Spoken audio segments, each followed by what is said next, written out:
Yun ang sabi ng Diyos. Kung ano man ang pinanggalingan mo, lumingon ka. Kung hindi dahil sa iyo, hindi dahil sa akin, sabi ng Ama, ay wala ako dito.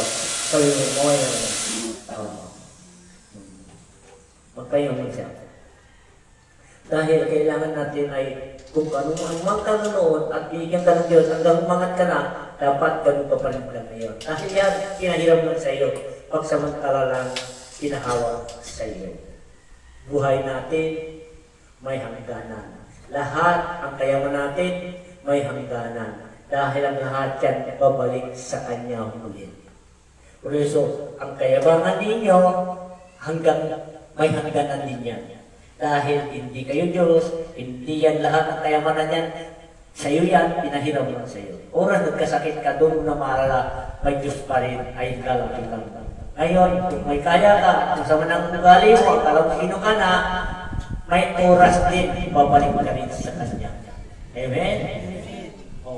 Sino gusto magsalita?